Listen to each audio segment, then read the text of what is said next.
when you feel like life is not happening for you and when you feel victimized by life, embrace what life is asking of you in those moments and to rise to the challenge and to take life into your own hands and find the upgrades that challenge has either provided for you already or is asking you to gather right now.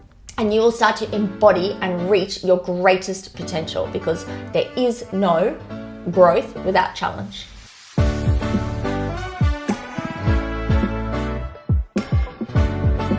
Hello and welcome to another episode of Empowering from Within. It is wonderful to have you here.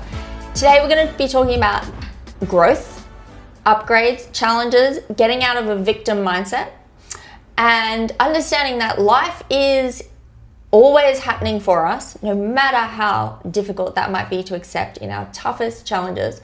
But truly, I have come to learn the very, very hard way and the very, very long way that life is always happening for us. And it's a throwaway line that a lot of people say, but I'm going to try and break it down for you so you can actually apply this in your life today with whatever challenge you're going through. Because sometimes, our human self is like, this is definitely happening not for me.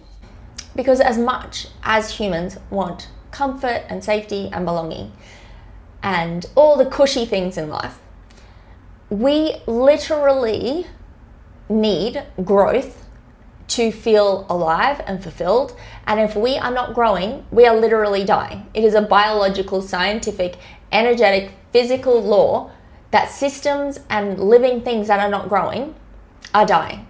And we do not grow from having a red carpet rolled out for us, from having everything go our way, from Netflix and chilling. We need the obstacles and the challenges in order to grow, and not necessarily to just go through the event, but to gather the skills and capabilities and insights and perspectives and new ways of thinking and adaptations and capabilities that come from going through obstacles and challenges. And I have been through some pretty level 10 challenges, and I have embraced this way of thinking. And not only does it get you out of complete and utter victim mindset and into a more participatory, embracing way of living life, but it also ups your level of fun and ability to interact and engage with life and not take things so personally. Because sometimes when the challenges are stacking up, you can't, it's easy to fall into that victim mindset. But if you are willing to take on an elite perspective that your challenges are going to get you everything you want in life, then you can live a life in a lot more internal peace and actually get the lessons and the growth faster, so the obstacles dissipate faster. So a family member sent me the other day a meme of a little phrase, "This too shall pass." And it got me thinking about how victimizing that phrase is. And everyone rolls it out like, oh, this too shall pass. Well, it gives you absolutely no sense of agency within your own life when you are just at the mercy of this too passing. What about if instead of this too shall pass, we had sayings like, this too is the invitation to your hero's journey. This too will start your quest into living your greatest, most empowered life. This too is a call from life for you to rise to a challenge. This too shall give you every skill and capability and adaptation and new insight and perspective and knowledge that you would not have without it. Those are the kind of memes that I would like someone to start sending around. So one of the greatest challenges in my adult life has been losing my left eye. When I was 18, I lost both my legs, below the knee, my left hand, the tips of my right hand fingers, and my skin and lungs and eyes all burnt and blistered. So having blistered and scarred corneas has meant that my eyes haven't functioned like perfectly working unscarred corneas do. And I've had issues with intraocular pressure and the fluid in my eye being able to release and flow as it should do. So the intraocular pressure in my left eye became so high over the course of so many years that my optic nerve on my left side started to atrophy because my eye was so bulbous that blood and oxygen weren't getting to the back of my eye and my optic nerve. And so my optic nerve atrophied and I lost vision in my left eye slowly over the course of about 9 years. And it was really, obviously, very scary, difficult, and there were no Western medical surgeons and doctors who could explain to me why my eye was holding such a high pressure. I tried lifestyle things, I tried systemic drugs, I tried topical drops, and nothing would reduce the pressure. So I ended up having surgeries to sort of turn off the tap of my internal fluid, and unfortunately the pressure became so low then that my eye became thicical and started to shrivel and shrink. And the pain of my left eye was quite significant and I couldn't see out of it. So after seeing several different surgeons, it was recommended to me that the best way forward was to remove my eye because it was no longer seeing and it was causing me immense pain and it couldn't be managed by medication. So I went and got several different opinions and landed on the fact that losing my eye would probably be the best option and wearing an artificial eye, which is what I have today. So the journey of losing my eye became so much bigger than I imagined because at 18, I had several, limbs amputated, so many operations, just repeated hospital interventions. And, my experience had always been, since about 18 years of age, that whatever hospital intervention or surgery or amputation or removal or procedure that I needed to have done always went smoothly. I liked being an A+ star patient, following everyone's perfect orders and then some. I usually refused pain medication and was completely primed and optimized for healing.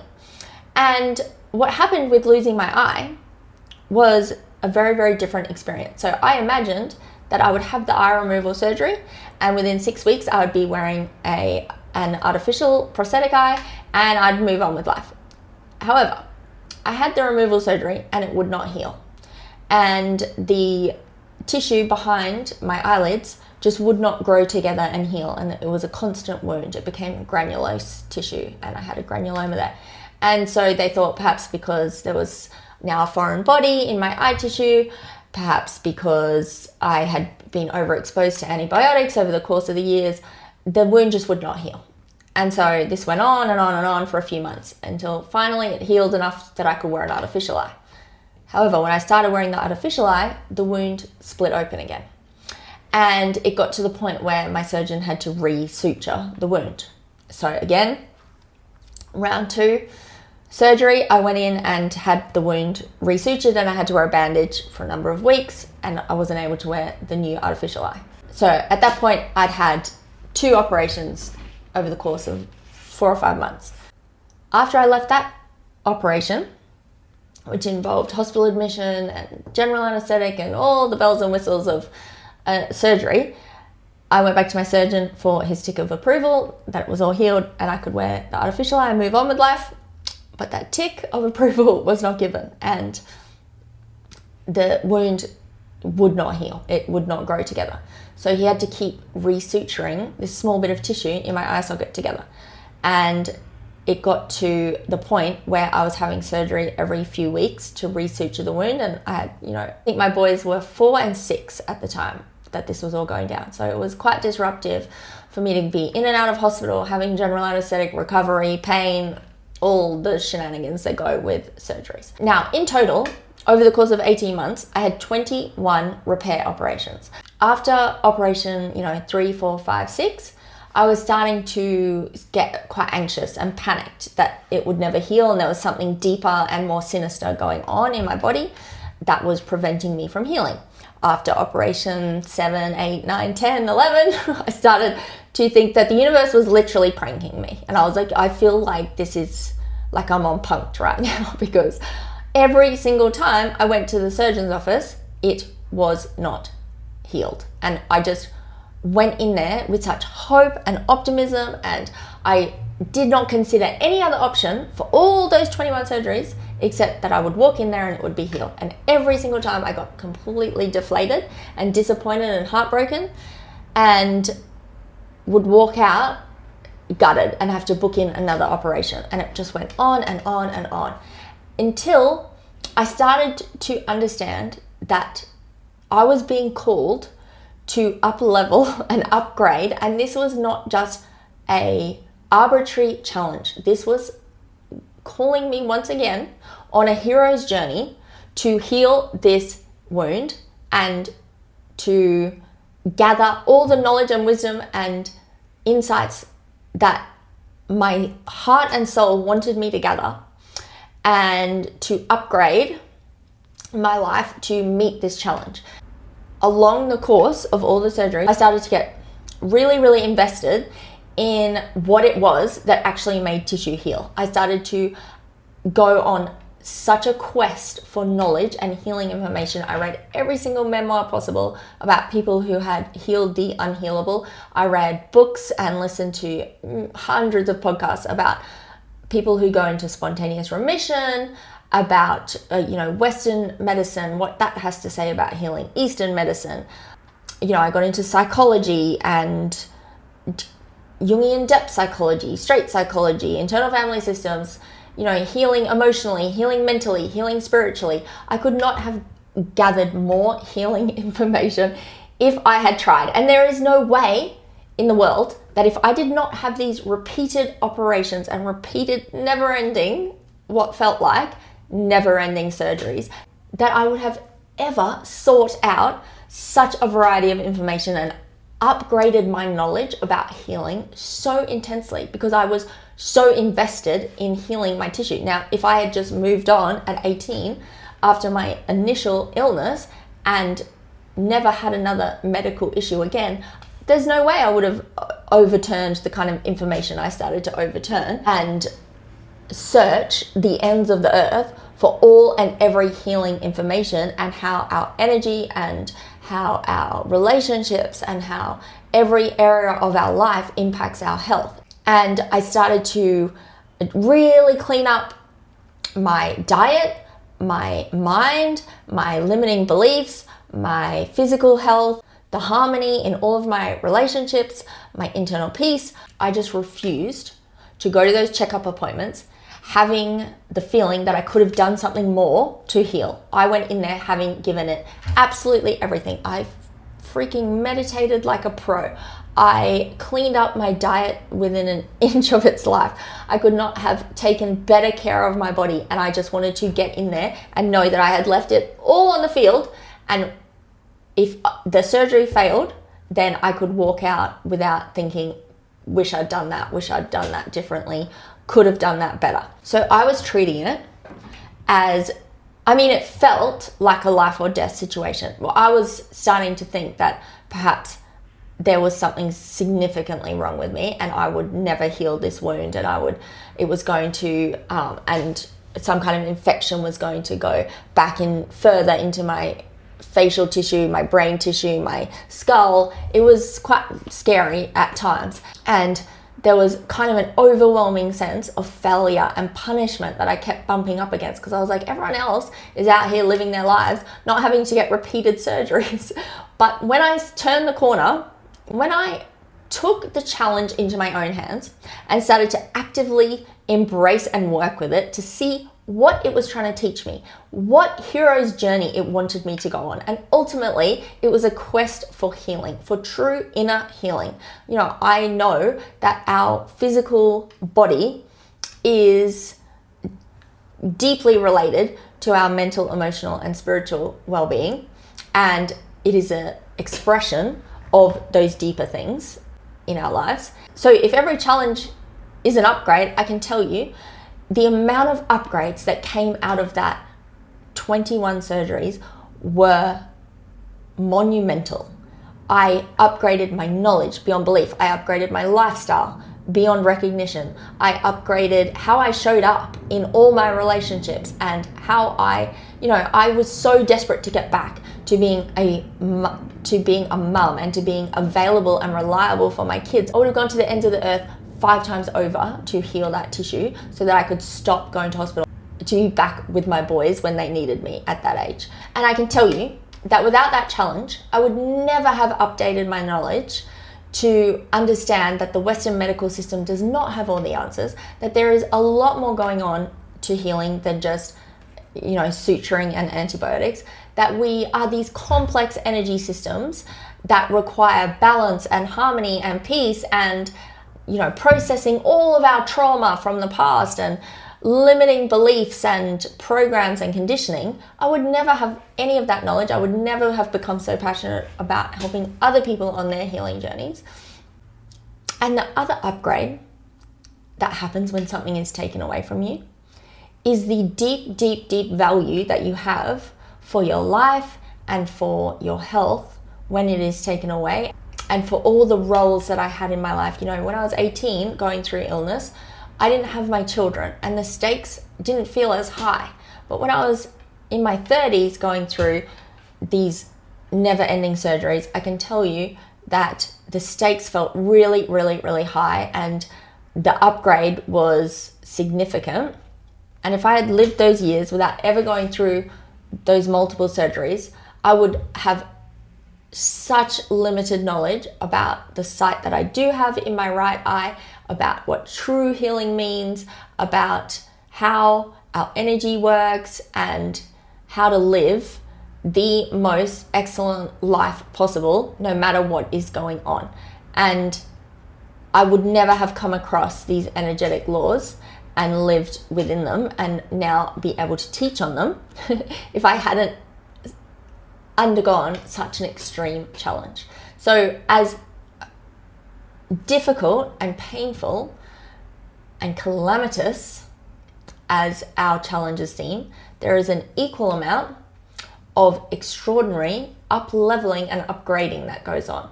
And if you take away that 18 months of challenge, you take away so much of the most prized knowledge and insights that I have in life. And I would invite you to look at some of your level 10 challenges and think about what you lose if you never went through them. Is there a skill? Is there a capability? Is there something that you value 10 times more now that you've been through that challenge? When everything is gifted to us on a plate and there is no obstacle or challenge, we cannot adapt, grow, and gather the skills and knowledge we need for the next incredible level of our lives. And the other deeply valuable things that period of 21 surgeries taught me was how to manage anxiety and uncertainty in the most profound way, because I started having panic attacks sort of halfway through the period of time, because every time my eye would bleed or have a different sensation, I would panic and think it's not healing, the surgery's busted, I have to have another one. And I didn't know until I got into the surgeon's office, and so I would live in these states of just deep worry and anxiety and panic about what the future of my eye and face and brain were going to be, and I'd have to wait until I got into that surgeon's office. And so the anatomy of uncertainty, worry, anxiety, and panic is something I know extremely well, and I can now help people with in my one-to-one private sessions. Our brain is not wired for uncertainty, but there are so many incredible tools and skills that I gained during that mastery of a period to truly have a hold on what dissipates anxiety, what causes anxiety, and when to listen to it and when not to listen to it. And I was put through like a freaking SAS training of anxiety and panic and worry in the context of my health, which is where I usually listen in life, which is where, most of us, when we hit that health problem, is when we're going to wake up and start to change our ways and listen to the call that life is giving us in that moment. And it taught me basically what not to do in order to manage anxiety and what to do. And as soon as I was able to get a handle on all the different healing modalities and energies and laws, towards the end of that 21 operation period, the feeling from operation 12, 13, 14, 15 to Operation 2021 was so significantly different because I had truly transformed as a person and I had truly got my life under control and my panic and anxiety under control, that I went into that final appointment when it had finally healed. I didn't know that it had healed, but I had no skin in the game. I did not mind whether it had healed or whether I had to have 57 more surgeries. I did not care. I was ready to face whatever it was. I'd got my energy to the point where I was good either way, whether I had to have more surgery or not. And I'll never forget my surgeon, looking at my eye tissue behind the slit lamp, and he just put his hand on my shoulder, motioning that I could sit back, and he just said, "You can get out of here. It's all healed. You can go and get yourself a prosthetic eye." And I kind of knew that it was going to go that way. It felt like a graduation. Like I had graduated from a major grueling test in life, and the skills and the insights that I gathered throughout that process are now very, very precious to me and invaluable to me. Now, the other significant impact that had on me was to build a new level of self-image and self-worth, because when your face is operated on and you lose a part of your face, it's a very significant challenge to feel like yourself, to feel attractive, to not let the self-consciousness get the better of you, and to really hold on to your value as a human being beyond your physical body. Now, this is obviously one of my soul lessons that is repeating through my life, knowing that I am a deeply valuable person regardless of my physical appearance or my physical body, and knowing that beauty doesn't come from our flawless exterior shell. It truly comes from within. Beauty, value, love, connection, all these things that we want in life are completely an inside job. And I learned that never more deeply than having such a significant part of my face taken and damaged and changed during my late 30s, and being able to continue to show up in life and continue to have conversations and not let the fact that my eyes look so different now impact my relationships and my confidence and my self-esteem and my self-worth and my sense of value and my sense of beauty has been another very, very deep challenge. But it has taught me firsthand what truly makes you feel beautiful and confident and full of worth and value. And it's, of course, an inside job. And beauty is an energy, and confidence is an energy, and not feeling self-conscious or feeling self-conscious is an energy. We all know the people that look 100% aesthetically pleasing, but we don't want to be around because their energy is not pleasant to hang out with. And we all know those people that just radiate beauty and confidence and give zero Fs about their physical appearance are often the greatest company and the greatest energy to be in. So it ended up being a deep inner journey of healing, truly from the deepest level, and a giant upgrade for my confidence, my self-esteem, my knowledge, and my skills and capabilities.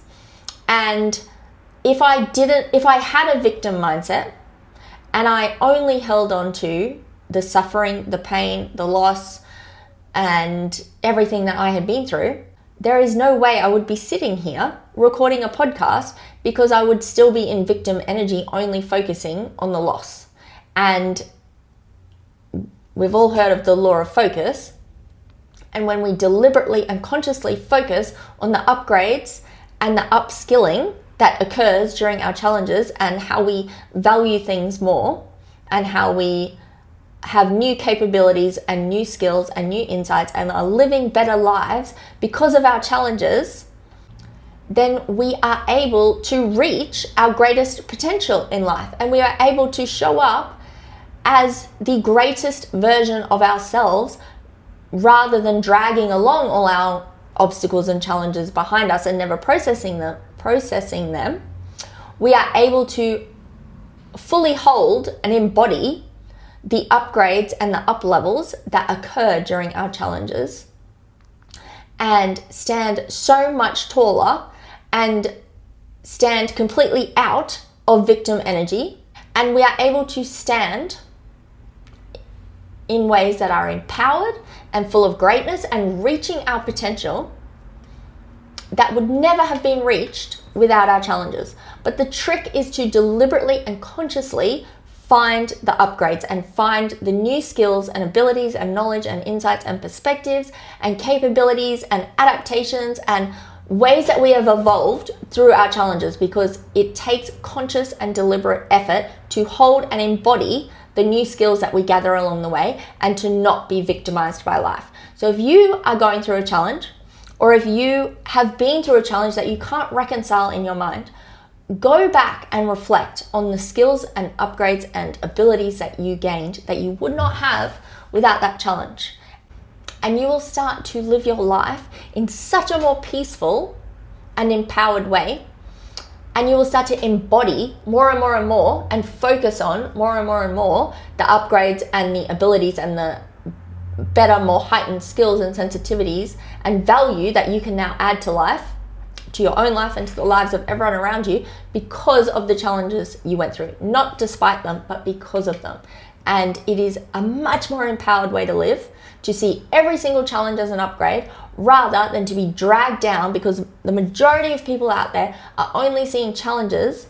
Even things like parenthood, the amount of times I see online people whinging about being a parent or all the things their kids are doing. There are these accounts on Instagram with literally millions of followers where all they do is complain about their children. And it makes me cringe, because it's horrendous for our children's self-worth to hear that they are a burden on us, or that they're not perfectly designed exactly as they are. And it's the most negative, disempowering way to live, because even parenthood, with all of its myriad challenges, is such a significant upgrade, and obviously a privilege and an honor to be able to steward these beautiful, extraordinary young souls in our lives. And it's a choice. That's another rabbit hole that we can go down another day, that people use parenthood as some kind of victim-y, blamey mindset to see their kids as nothing but a burden, and want their kids to make them feel better, or make them feel less burdened, or make them feel some type of way, when it is not a child's responsibility to make an adult feel anything. That is completely on the adult. Anyway, the next time you are feeling like a victim, and we've all been there. Of course, I have had my moments of feeling really, really victimized by life, but it is the most game-changing thing you can do to nip it in the bud and refocus your attention on all the upgrades that come from when you feel like life is not happening for you, and when you feel victimized by life, and when you have a really difficult parent or childhood or illness or something, and to embrace what life is asking of you in those moments, and to rise to the challenge, and to take life into your own hands and find the upgrades and the new skills and the new capabilities that challenge has either provided for you already or is asking you to gather right now. And you will see that not only do you feel 1,000 times better, but the challenge will also start to reduce, and you will start to embody and reach your greatest potential, because there is no growth without challenge.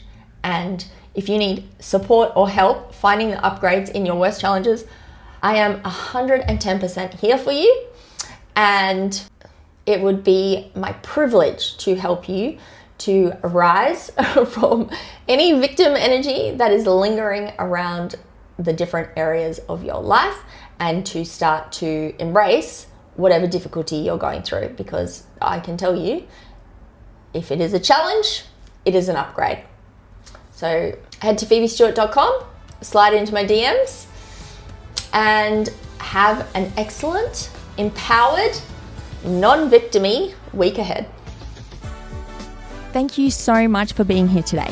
If you want to keep hanging out, because I sure do, then head to my Instagram @PhoebesGram or my website, phoebestewart.com.